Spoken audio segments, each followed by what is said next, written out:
আসসালামু আলাইকুম। 2400 square foot ছাদ ঢালাই করতে মোট কত টাকা খরচ লাগবে সেটার হিসাব আমরা দেখব। তো জায়গাটা হচ্ছে 40 ফিট বাই 60 ফিট।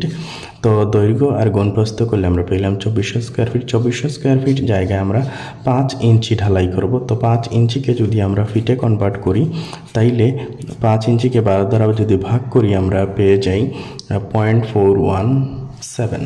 তাইলে এই দুইটা গুণ করলে হবে 1000.8 CFT ঘনফুট। তো এটা হচ্ছে বীজ আয়তন, আমরা শুকনো আয়তন বের করব ড্রাই ভলিউম।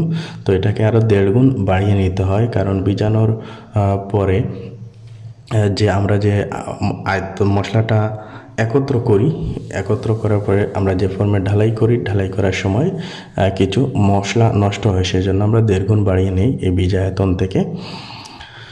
তো এটা শুকিয়ে গেলে এটা কংক্রিট হয়ে যায়। তো রেশিওটা আমরা যেভাবে দেই, 1 বালতি সিমেন্ট দেই, 2 বালতি বালি এবং 4 বালতি খোয়া দিয়ে থাকি। তো এই তিনটা রেশিও যদি আমরা যোগ করি তাহলে 7 পাই। তো আমাদের টোটাল ড্রাই ভলিউম 1501.2 আমি লিখে নিলাম। এটার মধ্যে এই যে অনুপাত 7, এই 7 যোগ 7-এর মধ্যে আমাদের সিমেন্ট হচ্ছে 1। ওকে, তাইলে আমাদের পরবর্তীতে হচ্ছে এর মধ্যে হচ্ছে 2 হচ্ছে বালি স্যান্ড, তারপর হচ্ছে এর মধ্যে 4 হচ্ছে ব্রিক। ওকে, তাইলে এটা আমরা এখন ক্যালকুলেশন করে নিই। এটা যদি ক্যালকুলেশন করি, এটা যদি ক্যালকুলেশন করি কত হয় দেখি। তো আমি এটা ক্যালকুলেশন করে নিলাম। ক্যালকুলেশন যদি এটা করি আমি পেলাম 214.46। এটা ক্যালকুলেশন করে 428.92, আর এটা ক্যালকুলেশন করলে 857.83। তো এটা হচ্ছে আমাদের সিএফটি।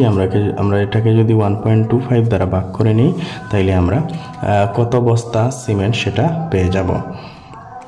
তো এটাকে আপনারা ভাগ করে নিন। আমি এখানে চলে আসি। বালি হচ্ছে এত ঘনফুট, তো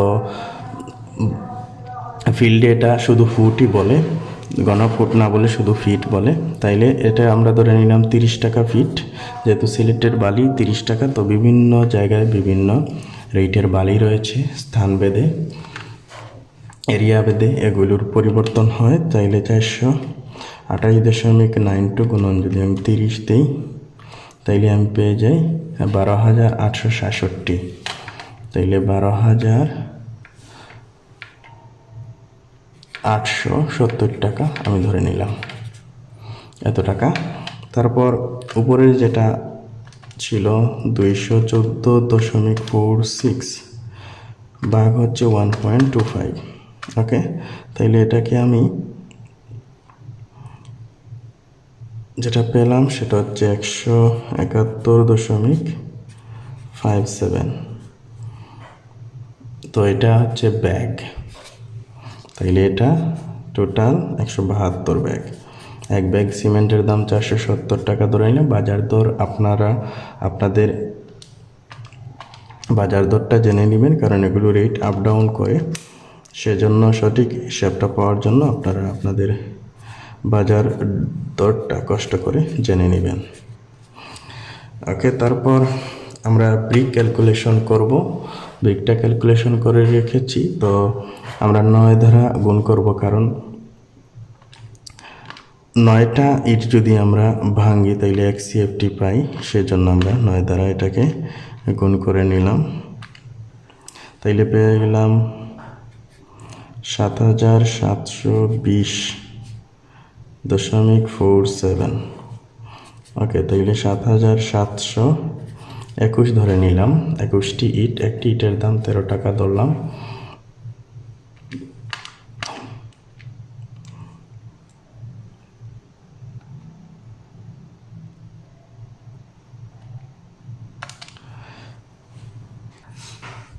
পেয়ে গেলাম আমরা ইটের দাম 1 লাখ টাকার ইট লাগবে। তারপর রডের হিসাবটা দেখে নিন। রড ক্যালকুলেশনটা 1008 গুণন 1.25। ওকে, তাহলে পেয়ে গেলাম 12.51 এত সিএফটি। তো আমরা এটাকে যদি 222 দ্বারা গুণ করে নিই আমরা কেজিতে পেয়ে যাব। তো এটাকে গুণ করে নিলাম, তাহলে পেয়ে গেলাম 277 এত, তাহলে 2778 কেজি ইট লাগবে। 1 কেজি রড হচ্ছে 90 টাকা। ওকে, আমরা 90 দ্বারা গুণ করলাম, তাই পেলাম 2,49,950 টাকা। তো এত টাকার আমার রড লাগবে। আর লেবার কস্টিংটা হচ্ছে 2400 গুণন 75। ওকে, এটা বিভিন্ন জায়গায় বিভিন্ন রেট হয়ে থাকে। তো 55 টাকা থেকে গ্রামে রেট রয়েছে। তো এই আমরা পেয়ে গেলাম আমাদের টোটাল ক্যালকুলেশনটা। তো টোটাল খরচটা বের করব আমরা। সিমেন্টের খরচ, বালির খরচ, ইটের খরচ, রডের খরচ, লেবার খরচ, এই সবগুলো যোগ করলে আমরা টোটাল খরচটা পেয়ে যাব। তো সবগুলো আমরা যোগ করে পেয়ে গেলাম 6,24,033 টাকা। তাইলে এই হচ্ছে আমার টোটাল খরচ। আমরা যদি প্রতি স্কোয়ার ফিটে এটা ক্যালকুলেশন করতে যাই তাইলে আমরা 2400 দিয়ে এটাকে ভাগ করে নেব। তাইলে এটাকে ভাগ দেবো 2400 দিয়ে। ওকে, আমি প্রতি স্কোয়ার ফিটে পেয়ে গেলাম 260 টাকা 1 পয়সা। তো এত টাকা আমি পেয়ে গেলাম প্রতি স্কোয়ার ফিটে খরচ। তো যারা সিভিলের স্টুডেন্ট রয়েছেন, যারা বিল্ডিং ডিজাইন নিয়ে পড়াশোনা করছেন, আপনাদেরকে বলতে চাই যে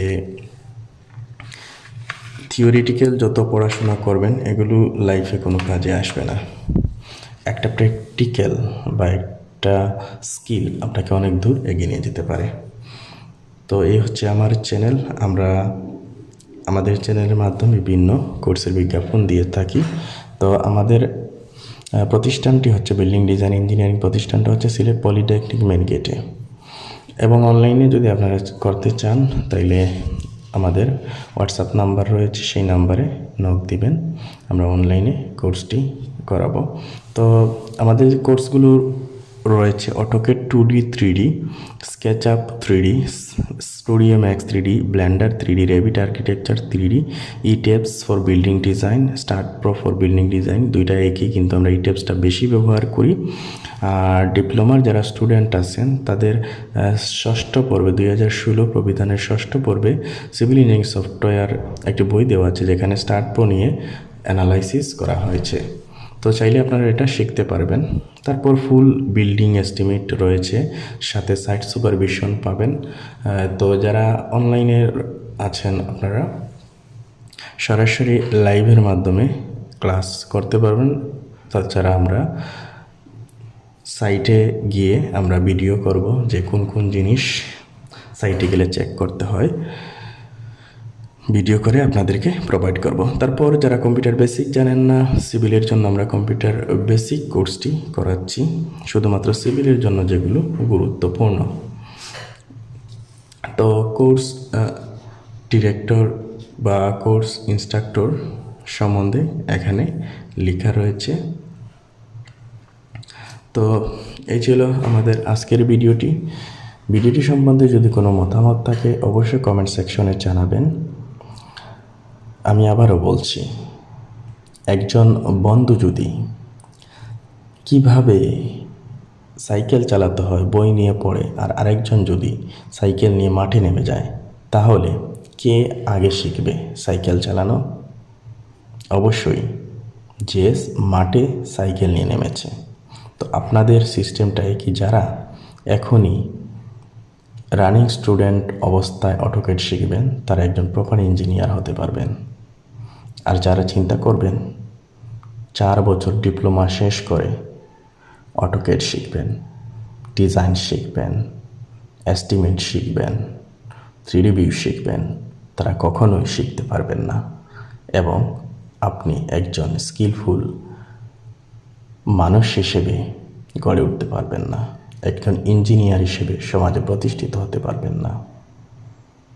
তাই এখন থেকে মাইন্ডসেট করে ফেলুন। ধন্যবাদ।